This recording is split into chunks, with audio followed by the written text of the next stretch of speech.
बिजली के बिलों में रोज़ बरोज़ इजाफा होता जा रहा है, जिससे सार्फिन परेशान हैं। लाहौर हाई कोर्ट में बिजली के टैरिफ बढ़ाने के तरीक़ाकार को चैलेंज किया गया है और अदालत आलिया ने इस पे बड़ा हुक्म जारी किया है। इस वक्त हम बात करते हैं दरख्वास्त गुजार इशबाक कामरान से। इशबाक, बताएं कि आपने लाहौर हाई कोर्ट में बिजली में बिलों में इजाफे के तरीक़ाकार, जो टैरिफ बढ़ाने का तरीक़ाकार है, उसको चैलेंज किया, क्यों? मैं समझती हूँ, आप देखिए इस वक्त हमारे लिए खाने के लाले पड़े हुए हैं। बिजली को तो कोई रोक टोक ही नहीं। और मैं हैरान इस बात पे हूँ कि आप ये देखिए, एक अथॉरिटी बनाई है हुकूमत ने जिसका नाम नेपरा है। इसको 1997 के एक एक्ट के थ्रू पार्लियामेंट ने बनाया। अब नेपरा ने खुद ही, आप देखें कि स्लैब बनाई है, जैसे स्लैब टैरिफ बना दिए। मिसाल के तौर पे 100 से 200 यूनिट की ये कीमत होगी, 200 से 300 कीमत भी दे दी। लेकिन आप उधर देखें कि कितनी का जुल्म हो रहा है हमारे साथ, कि कोई हुकूमत नहीं पूछ रही, कोई पार्लियामेंट ने इस बात पे आवाज़ नहीं उठाई। वो क्या कर रहे हैं कि अगर मैंने मिसाल के तौर पे 300 यूनिट बिजली इस्तेमाल की है, तो वो ये नहीं कर रहे कि हर 100 यूनिट का जो भी स्लैब है उसका बिल मुझसे लें। वो 300 यूनिट पे पूरा का पूरा जो हाईएस्ट स्लैब है वो मुझसे ले रहे हैं। इस वजह से कहना चाह रही हैं कि अगर एक सार्फ जो है उसने 300 यूनिट इस्तेमाल किए हैं, तो पहले जो 100 यूनिट है उसकी कीमत नहीं डालेंगे, 200 भी नहीं डालेंगे, बल्कि 300 यूनिट जो इस्तेमाल किया गया है, पूरे के पूरे 300 यूनिट्स हैं, और उन पे वो स्लैब रेट डालेंगे। जी, पहले 200 यूनिट तो हमारे खा गए ना ये नेपरा वाले। अब आखिरी 300 यूनिट में पूरा बिल डाल दिया। यही वो वजह है जिससे हमारे बिल जो हैं वो, मतलब अब पहुँच क्या सब चीज़ों से बाहर हो गए। आपने देखा है कि आम शहरी, और फिर आप ये जुल्म की इंतहा देखिए कि जो बेचारे 200 यूनिट जिन्हें हम सब्सिडाइज्ड रेट कहते हैं, उनके साथ ज़्यादती हो रही है कि अगर उनका 200 से 199 से 1 यूनिट भी ऊपर हो जाए ना, 200 यूनिट भी ऊपर हो जाए, तो उनको पेनल्टी डलती है 6 महीने सज़ा के तौर पे। उनको वही 200 यूनिट का बिल आएगा। आप ये देखें जुल्म खुदा का। और आप ये, मुझे तो हैरानी की बात है कि नेपरा को कौन के पास किसने ये पावर दी है। और आप ये देखिए कि, और ये आर्टिकल 25 की कितनी खुलेआम खिलाफ वर्जी है कि एक आदमी जो 150 यूनिट ले रहा है वो 150 का बिल दे रहा है। और अगर एक आदमी से किसी महीने में 200 यूनिट हो गया, लेकिन अगले महीने वो वापस 150 यूनिट कर रहा है, वो 6 महीने 150 यूनिट भी करता रहेगा, लेकिन उसको बिल 200 यूनिट का आएगा। नहीं, क्या कहा? नहीं, क्या कि अगर एक बंदे ने 150 यूनिट इस्तेमाल किया, अगले महीने 200 किया, तो इसके बाद जो 6 महीने तक बिल आएगा वो किस हिसाब से आएगा? वो 200 यूनिट के हिसाब से आएगा। और अगर वो बेचारा वापस 150 यूनिट पे हर महीने आ भी रहा है, वो कहते हैं नहीं, हम आपको सज़ा दे रहे हैं कि आपने 200 यूनिट क्यों इस्तेमाल की। ये क्या बात हुई भला?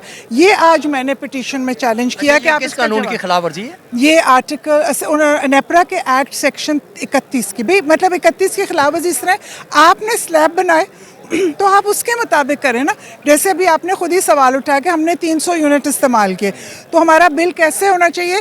पहले 100 यूनिट का मिसाल के तौर पे 5 रुपये, दूसरे का 10 रुपये, 300 का हो गया 15 रुपये। ये क्या कर रहे हैं कि पहले दोनों 200 यूनिट का जैसे है ही नहीं, कोई उनका नामो निशान ही नहीं है।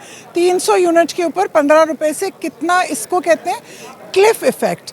और ये एकदम इतना बड़ा कर दिया कि आप देखें ना, वो बिल जो मेरा 2-2.5 हज़ार में आना चाहिए था, वो मेरा 5-6 हज़ार आ रहा है। अब जो मेरा बिल आएगा उसके ऊपर आप GST लगाएंगे, उस बिल के मुताबिक लगाएंगे ना, तो वो बिल तो देखें ना कहाँ से कहाँ चला गया। लेकिन असल में जो बिल है, जो मैंने आपसे बिजली ली है या बिजली इस्तेमाल की है, वो तो मैंने 10,000 5,000 रुपये की है। आप मुझसे 10,000 रुपये लेने। तो ये आज मेरी पिटीशन थी।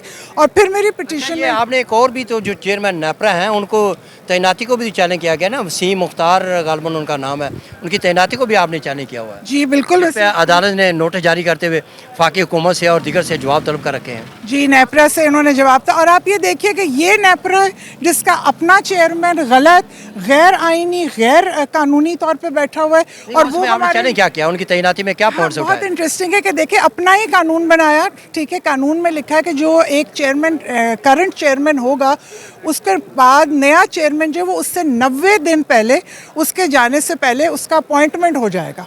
अब आप ये देखें कि जो पिछला 4 अगस्त 2023 को जो नेपरा के चेयरमैन जब रिज़ाइन किया है, इन्होंने वसीम मुख्तार, जो ये सेक्रेटरी एस्टेब्लिशमेंट डिवीज़न थे, ये एस्टेब्लिशमेंट डिवीज़न थे, खुद ही उनको 10 तारीख को 6 दिन बाद उनको दे दिया और आप हैरान होंगे, मैं तो हैरान हूँ, उनको 78 नंबर भी दे दिए।